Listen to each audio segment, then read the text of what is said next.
Olá, boa noite. Na tentativa de regular o trânsito de veículos pesados na capital, o Manaus Trans já criou 15 zonas de restrição em várias avenidas. As mais recentes foram implantadas nas avenidas Maripiranga, Humberto Calderaro e Maceió, onde o fluxo de caminhões e carretas também está proibido em determinados horários do dia. O problema é que, para fugir dessas áreas de circulação restrita, muitos motoristas passaram a usar vias alternativas, bem menores e sem estrutura para receber veículos pesados. Um exemplo está na zona norte da capital. Localizada entre os bairros Novo Aleixo e Colina do Aleixo, a rua João Câmara é usada como espécie de atalho pelos motoristas que também usam a Avenida Natan Xavier de Albuquerque para acessar as zonas norte, leste e centro-sul da capital. Mas desde a restrição de veículos pesados nas avenidas Mário Ipiranga Monteiro e Humberto Calderaro, a via também se tornou uma alternativa para os motoristas desse tipo de veículo. São caminhões, carretas, ônibus e carros dividindo o mesmo espaço. Aqui o tráfego de veículos agora é ainda mais complicado nos horários de pico, quando a circulação de veículos pesados fica proibida nas zonas de restrição. Além de prejudicar o trânsito, a circulação de veículos pesados no local ameaça essa ponte, que pode não suportar tanto peso. Perigoso também para o pedestre que precisa passar por aqui. Durante a gravação da reportagem foram vários flagrantes e nenhum agente de trânsito esteve no local. Pela manhã não foi difícil encontrar motoristas de carros que fizeram questão de reclamar do transtorno. Aumentou bastante a circulação de veículo pesado aqui nessa região da cidade. Aí fica perigoso, né? Complicado. Fica bastante perigoso. No local, é possível perceber que a ponte que divide as comunidades do Novo Aleixo e a Colina do Aleixo está com rachaduras e com o asfalto cedendo.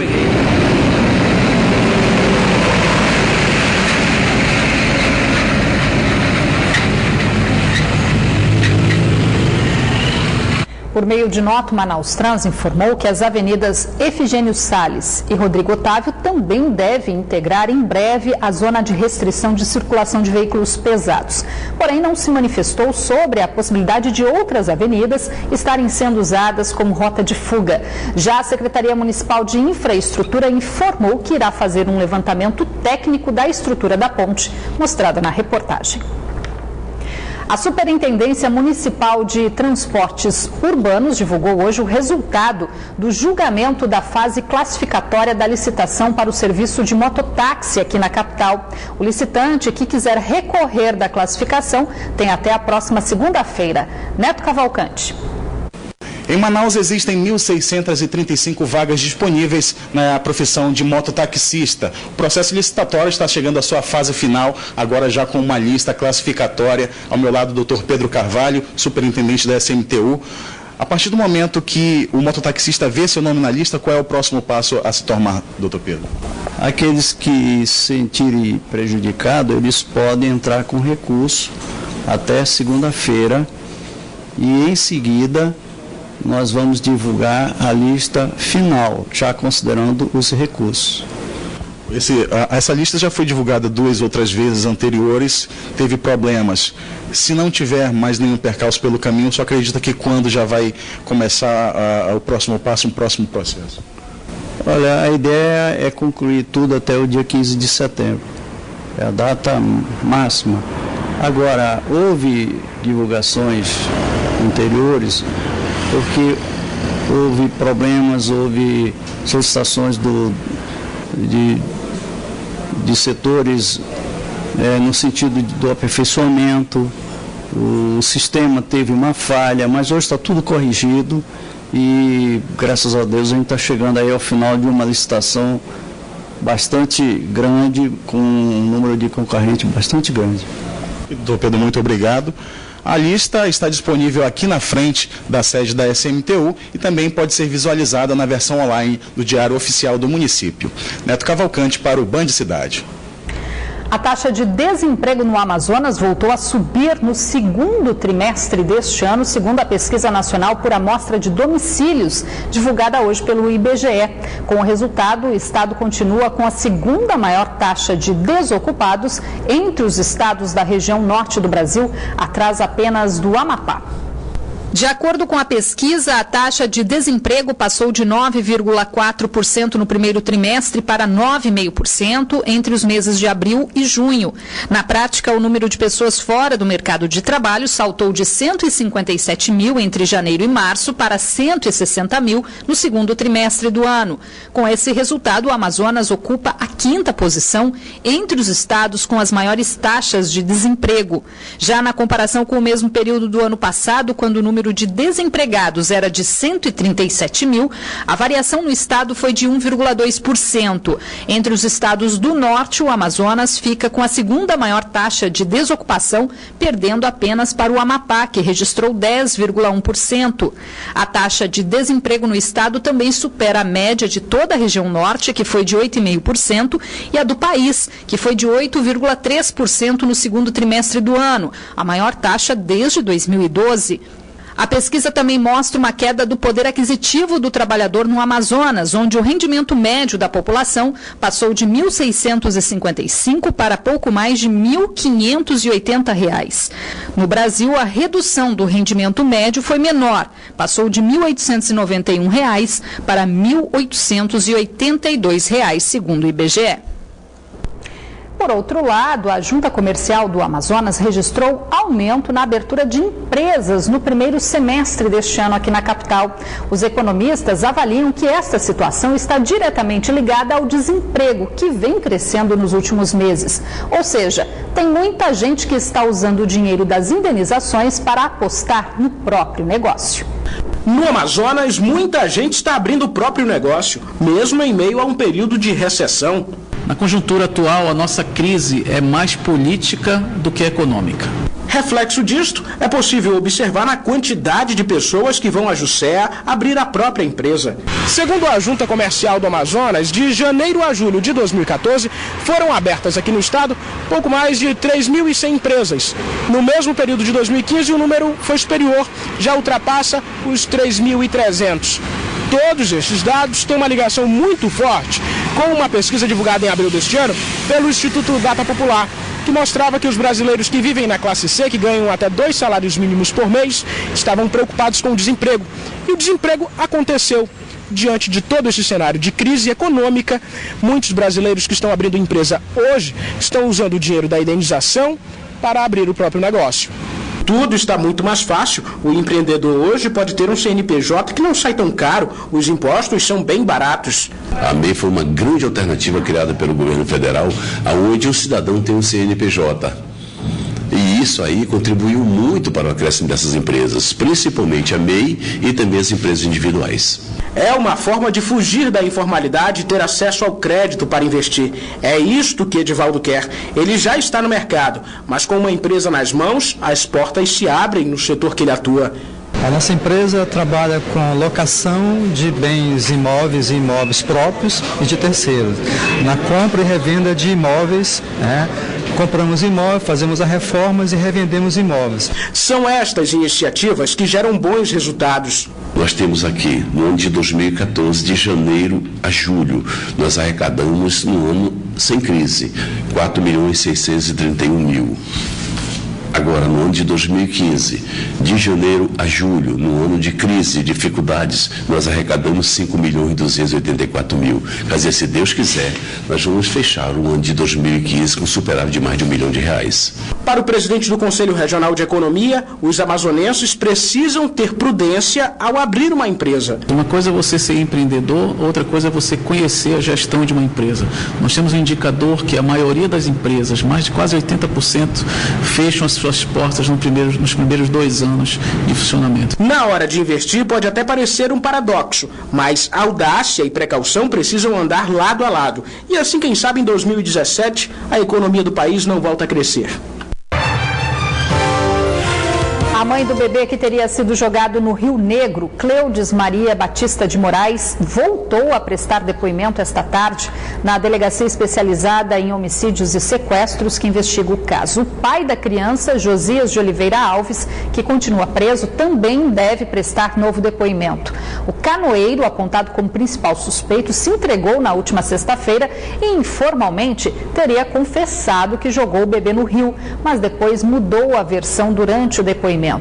Segundo o delegado Ivo Martins, uma acariação do casal deve ser feita ainda esta semana. A polícia também deve fazer a reconstituição do crime para esclarecer melhor os fatos, já que os depoimentos ainda apresentam contradições. Uma professora morreu no início da manhã de hoje após ser atingida por uma bala perdida na zona leste da capital. A vítima chegou a ser socorrida por policiais militares, mas não resistiu aos ferimentos. Até o momento, a origem do disparo ainda é um mistério. A vítima da bala perdida foi a professora Ana Cristina Viana Ferreira, de 49 anos. De acordo com a polícia, a pedagoga caminhava nesta avenida, a mais movimentada do bairro Coroado, zona leste da cidade, quando foi atingida no pescoço. As marcas da tragédia ainda estão na rua e na calçada, onde a professora praticava caminhada, sempre no início da manhã. De acordo com testemunhas, a professora Ana Cristina caminhava diariamente sozinha e fazia sempre o mesmo trajeto. Quando chegou neste ponto, ela foi atingida com um disparo. Disparo que até agora é um mistério, porque nem a polícia e nem os vizinhos sabem de onde partiu o tiro. Aí rapidinho eu cheguei aqui, eu nem sabia. Aí eu fui ali na feira, quando eu soube, o pessoal, mataram uma pessoa lá em frente da tua casa. Aí não fui de casa não, quando eu vi comentário de nada, aí rapidinho eu cheguei, soube que foi ela dali, que era gente fina, gente boa, não mexia com ninguém, uma pessoa que não se envolvia em nada. Tá, então só era de colégio para casa, todo mundo conhece ela, só mais de colégio. Por meio de nota, a Polícia Militar confirmou que os policiais militares que patrulhavam o local socorreram a vítima, que morreu logo depois no hospital. O corpo da professora está sendo velado nesta igreja, próxima ao local do crime. Familiares e amigos da vítima preferiram não gravar a entrevista. O caso está sendo investigado pela Delegacia Especializada em Homicídios e Sequestros. E a Polícia Civil apresentou esta manhã um homem suspeito de esfaquear e matar uma mulher na zona leste da capital há 2 semanas.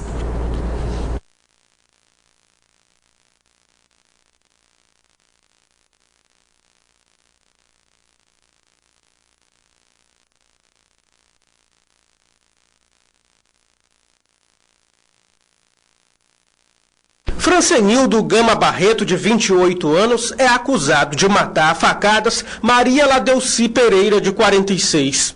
O suspeito, a mulher e outro homem estariam consumindo bebida alcoólica e se drogando quando tudo aconteceu. De acordo com a polícia, o crime teria ocorrido a partir de uma discussão. No momento em que Francenildo estaria esfaqueando um homem identificado apenas como Douglas, Maria teria começado a pedir socorro e também foi atacada pelo suspeito e acabou sendo morta no local. Para não chamar a atenção, ele desferiu uns golpes nela também. O Douglas, a gente não sabe se ele morreu, acredita que ele conseguiu evadir, apesar de atingido, né? Mas a Maria continuou a gritar. E para ele poder acabar logo com a vida dela e não ser encontrado por alguém, em razão dos gritos, ele resolveu cortar o pescoço dela, fazendo com que ela fosse a óbito no local. O crime ocorreu no terreno de uma empresa de bebidas localizada na Avenida Torquato Tapajós, na zona norte da capital, no último dia 16.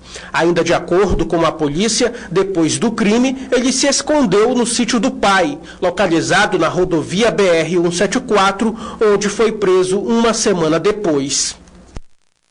E a Polícia Civil de Iranduba prendeu hoje Flavielson Gonzaga de Lima, de 25 anos, acusado pela morte de um caseiro ocorrida no mês passado em um sítio localizado na zona rural de Iranduba. A vítima foi baleada e o crime ocorreu após um desentendimento entre os dois. E hoje foi mais um dia quente aqui em Manaus. Segundo o IMET, as temperaturas seguem elevadas pelos próximos dias, com sensação térmica que pode chegar aos 40 graus. Vamos conferir então a previsão do tempo para esta quarta-feira. Os detalhes no mapa.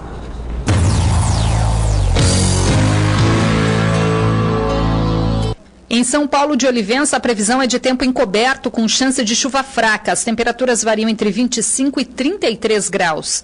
Mesma previsão para Tefé, onde as temperaturas variam entre 27 e 31 graus. Em Manaus, a quarta-feira será de sol entre nuvens e com possibilidade de chuva fraca em áreas isoladas. Mínima de 27 e a máxima pode chegar aos 35 graus.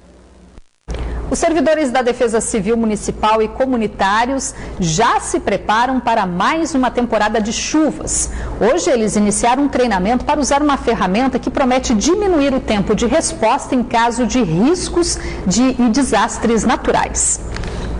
Na sala de aula, eles aprendem a manusear uma nova ferramenta que promete antecipar as medidas de prevenção a riscos no caso de um desastre natural.